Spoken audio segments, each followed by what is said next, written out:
Para quem quiser acompanhar, retome aí no seu folheto a primeira leitura do livro do Gênesis. Vocês sabem que basta que uma crise, seja ela simples ou não, venha nos visitar, basta que um sofrimento em algum momento chegue em nossa vida, para a gente colocar em desconfiança, muitas vezes, a existência e o amor que Deus sente por nós. Nesse um ano que estamos enfrentando, essa pandemia que insiste em querer continuar em nosso meio, embora já estejamos tão cansados com tudo isto, a gente já chegou em algum momento, talvez, até a perguntar: por que de tudo isso? Será que Deus em algum momento está nos castigando de algo? Será que isso é uma praga de Deus por causa do pecado da humanidade? Onde está Deus que parece que não responde às nossas preces nesses tempos sombrios, difíceis que nós vivemos? Pois eu queria hoje definitivamente dar respostas bíblicas a essas possíveis interpelações, interrogações que nós fazemos quando algo de ruim, quando algo do sofrimento chega em nossa vida e em nossa história. Eu queria que você entendesse algo fundamental.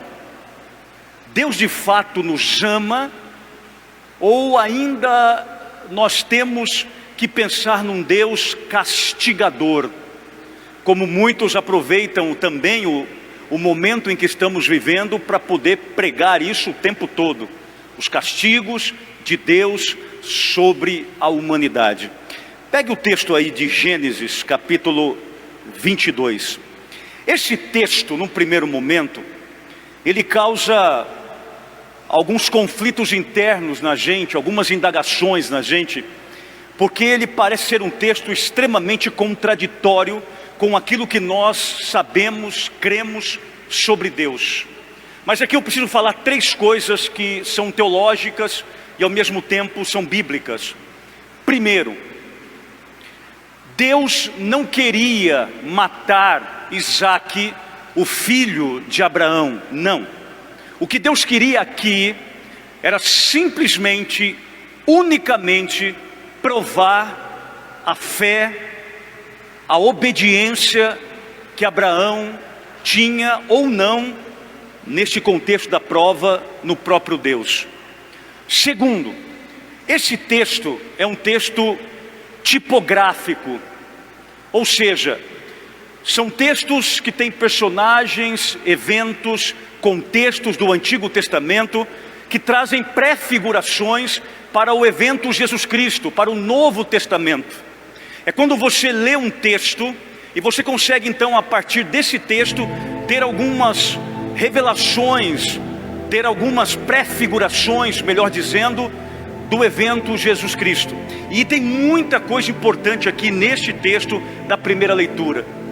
E uma terceira coisa é pensar o seguinte: todos nós, sem nenhuma exceção, seja o Papa no Vaticano, seja nós um simples e pobre cristão aqui no interior, seremos provados por Deus. E vale lembrar sempre a diferença entre a tentação e a provação. A tentação é para te destruir, portanto não pode vir de Deus. A tentação é sempre satânica. O diabo nos tenta para nossa perdição e consequentemente para nossa destruição. A provação não. A provação é um direito divino. Ele não nos prova para nos destruir, ele nos prova justamente para que nós possamos criar ainda mais resistência e provar a Ele a fé que temos nele. Muito bem, o texto diz assim no seu folhetinho aí: Naqueles dias Deus pôs Abraão à prova, chamando-o, disse: Abraão. E ele respondeu: aqui estou. E Deus disse: toma teu filho único, Isaque, a quem tanto amas, dirige-te à terra de Moriá e oferece-o aí em holocausto sobre o monte que eu te indicar. Primeira coisa, Deus chama Abraão. Abraão é um idoso. Vocês sabem que Isaque é o filho da promessa. Isaque e Sara não podiam ter filhos. É um milagre Isaque na vida desse casal já de anciãos. Isaque aqui deve ter mais ou menos já uns 14 para 15 anos, portanto já era um moço, já era um menino. Entendemos ao mesmo tempo como que Deus está falando aqui com Abraão: pega o teu filho único. Vale aqui o destaque tipográfico a filho único. E você vai pegar esse filho único e vai levá-lo para o Monte Moriá, que daria da casa de Abraão até o Monte Moriá aproximadamente 3 dias de caminhada. Chegando lá, você não vai matar o cordeiro e vai colocar no holocausto. Você vai matar o teu próprio filho mesmo. Eu quero o teu filho, eu não quero um cordeiro. Interessante, minha gente, porque Isaque é um nome hebraico que significa ele sorri, ele ri, filho da alegria. Na verdade, o nome Isaque, que é o nome bíblico, é justamente para dizer a alegria que esse menino trouxe na vida de Sara e de Abraão, que era o sonho deles ter um filho. Isaque Abraão em nenhum momento discorda do que Deus pede a ele. Simplesmente pega o menino, pega os feixes, coloca nas costas do menino, e eles então saem caminhando para o Monte Moriá. A Bíblia nos diz que eles não conversaram em nenhum momento nessa caminhada, foram em silêncio. Mas você imagina que um pai que tem um filho na velhice, o filho que foi dado por Deus como um grande milagre, Deus prometeu e depois Deus cumpriu dando o filho, agora pede que esse pai mate o filho. Abraão não questiona Deus, não desobedece a Deus. Abraão simplesmente pega o menino, coloca a lenha sobre as costas do menino e eles vão para o tal do Monte Moriá. É provável que aqui estava muito triste o coração de Abraão, que Abraão estava desesperado, que Abraão estava talvez até perguntando em algum momento no seu silêncio, nessa caminhada de 3 dias para o Monte Moriá, por que será tudo isso? Mas também não ousou questionar o pedido de Deus. Muito pelo contrário, quando Deus o chama, ele diz: aqui estou, Senhor. Chegado no Monte Moriá, vai começar o preparativo para o sacrifício de Isaque. E aí o versículo diz, versículo 9a: chegados ao lugar indicado por Deus, Abraão ergueu um altar, colocou a lenha em cima. Essa lenha foi o Isaque mesmo que trouxe nas costas. Amarrou o filho, porque era uma tradição na época, e o pôs sobre a lenha em cima do altar. Abraão já tinha construído muitos outros altares, já tinha realizado muitos outros sacrifícios, já tinha matado muitos carneiros e cordeiros para poder oferecer a Deus, como era a tradição do povo de Israel. Porém, a construção desse altar era uma construção para ele trágica. Ele estava com muita tristeza, construindo o altar que ele mataria o seu próprio filho, amando de Deus. E olha o que o texto diz: depois, prepara o altar, coloca a lenha, coloca o menino, que é o filho dele, Isaque, amarra o menino. Em nenhum momento a Bíblia diz que Isaque questionou que é o filho. Em nenhum momento a Bíblia diz que Isaque tentou fugir do sacrifício. Em nenhum momento a Bíblia diz que Isaque tentou brigar, bater no seu velho pai, porque ele era um menino e Abraão era um idoso. O que nós aprendemos é que, da mesma forma como Abraão era obediente ao pai, a Deus, respondeu: aqui estou, e o anjo lhe disse: não estendas a mão contra teu filho e não lhe faças nenhum mal. Agora sei que temes a Deus, pois não me recusaste teu filho único. Deus não queria a morte de Isaque. Deus queria apenas entender se de fato Abraão era obediente a ele até as últimas circunstâncias. Se o amor que ele sentia por Deus era maior do que o amor que ele sentia por Isaque. E ele provou que era. Nós questionamos a Deus por coisas muito menores, que de vez em quando nós chegamos na igreja, na Santa Missa, e converta ao nosso obedecer a nós mesmos. Tem uma coisa engraçada, porque nós falamos o tempo todo, Deus é fiel. Isso é chovendo molhado, minha gente. A fidelidade é a essência de Deus. Quando eu digo Deus, estou dizendo, Ele é fiel. Isso é um atributo intrínseco de Deus. Mas a pergunta capciosa, a pergunta central, o ponto nevrálgico em questionamento é: nós, eu e você, somos fiéis a Deus? Que Deus é fiel, todo mundo sabe. Mas e eu? E você? E nós? Somos fiéis a Deus? Ou somos fiéis ao nosso pecado? Somos fiéis às nossas vaidades? Somos fiéis ao nosso ego inflado? Abraão foi testado, aprovado, com estrelinhas e com aplausos do céu. Eu tenho certeza que todo o céu parou para ver aquilo. O momento que aquele pai, diante de uma possível tragédia, vai matar o próprio filho, um menino de 15 anos, que ele mesmo levou a sua lenha para ser sacrificado e queimado em holocausto, porque holocausto é sacrifício. E na hora que esse pai, porque Deus mandou, porque Deus pediu, ele vai então matar o filho, o anjo diz: não, já entendemos quem é você, Abraão. Você é um homem fidelíssimo a Deus.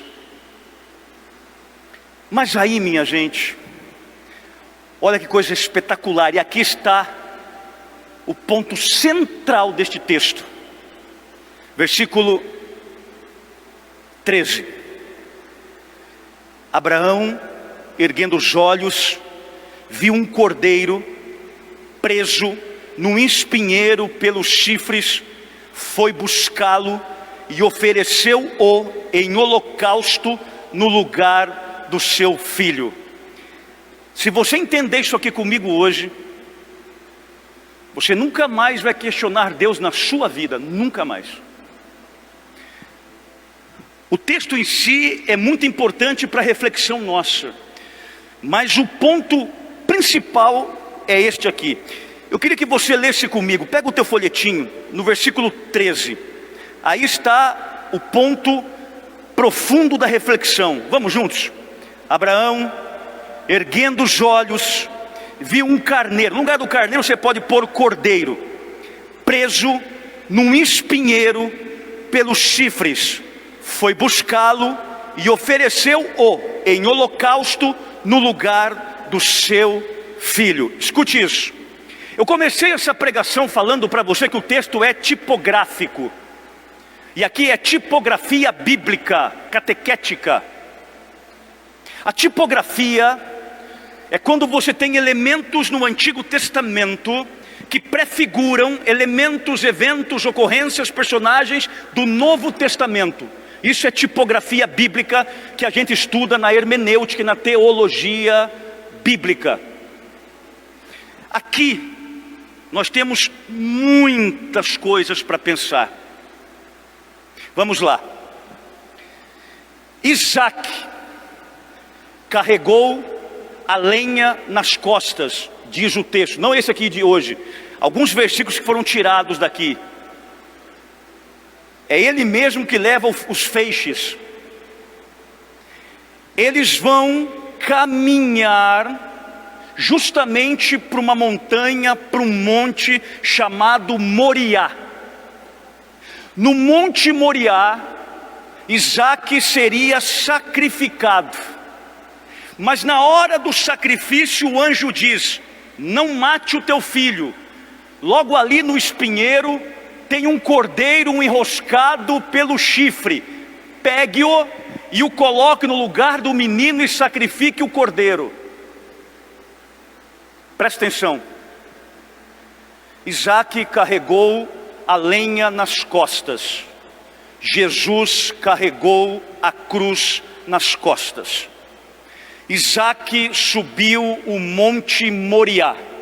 Jesus subiu o monte Caveira, ou Gólgota, ou Gábata, o monte do Calvário. Chegado no monte do Calvário, Jesus não foi poupado. Por isso que em João capítulo 1, versículo 29, estava João Batista com 2 discípulos, João e André, quando de repente Jesus passou, avistando Jesus, João Batista disse: eis o Cordeiro de Deus que tira o pecado do mundo. O texto está prefigurando o sacrifício do Senhor Jesus no Calvário. Esse cordeiro que o anjo mandou Abraão pegar está prefigurando o que aconteceria muito tempo depois. Jesus é o cordeiro sacrificado na cruz para salvar, para remir o ser humano dos seus pecados. Aí nós temos a segunda leitura de hoje. Olha o que Paulo vai dizer. Para eu fechar, já vou acabar. Romanos capítulo 8, versículo 32. Deus, que não poupou seu próprio filho, mas o entregou por todos nós, como não nos daria tudo junto com ele? Veja, Deus poupou o filho de Abraão, mas Deus não poupou o filho dele por nós.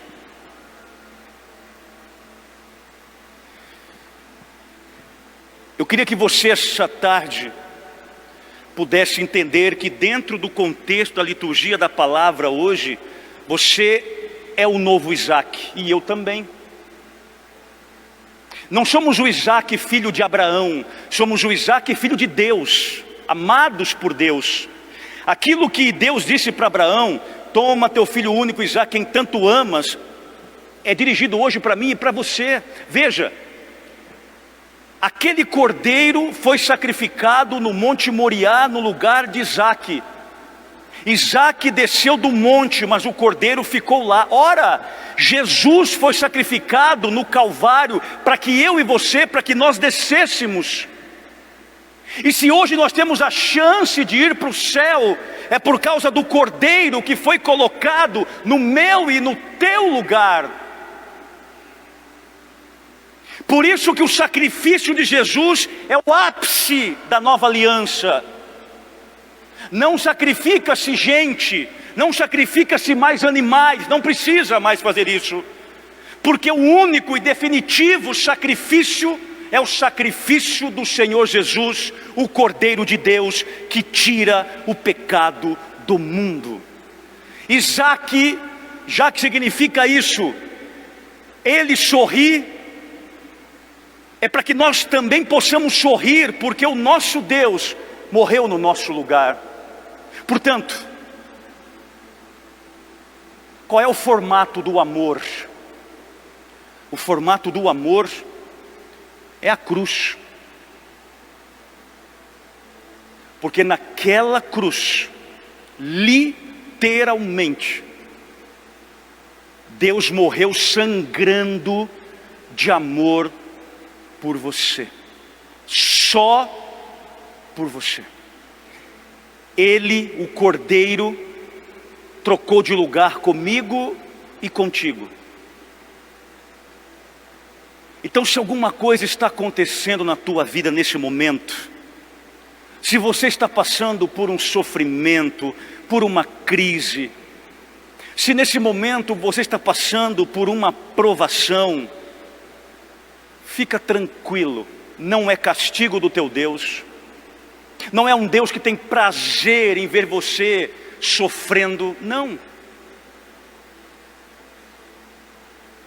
Teu Deus te ama a ponto de livremente morrer numa cruz no teu lugar. Tem um teólogo do quarto, quinto século, que ele diz uma coisa que é fantástica no contexto teológico bíblico, ou bíblico teológico. Diz o pensador e teólogo que amor é este que Deus sente por nós pecadores, a ponto de não trocar o filho dele por nós e permitir que o filho dele morresse numa cruz no nosso lugar. Que amor é este? Pois é, que amor é este? Nós não valemos muita coisa não, minha gente, não valemos não. Mas temos um Deus que vê, que viu alguma coisa especial dentro de nós. E é este amor que deve te ajudar a não desistir dos teus sonhos, dos teus projetos, das tuas metas, da vida e da salvação principalmente. Os dias são difíceis, sim, mas é o amor de Deus que todos os dias está nos dando forças para enfrentarmos e vencermos tudo aquilo que estamos vivendo nesses tempos atuais. O dia que você tiver vontade de falar alguma coisa contrária a Deus, o dia que você tiver vontade de praguejar Deus, o dia que você tiver vontade de questionar o silêncio de Deus, a aparente ausência de Deus, eu te convido a olhar para o Calvário e ver em cada gota de sangue o amor dele gritando por ti. Eu morri por amor a você. Eu morri por amor a você. Nunca se esqueça disso. Eu não sei se alguém morreria aqui na terra de amor por você, mas Deus morreu e morre todos os dias, porque esse amor é um amor eterno. Desiste não, falta muito pouco para o teu milagre acontecer. A Ele uma salva de palmas.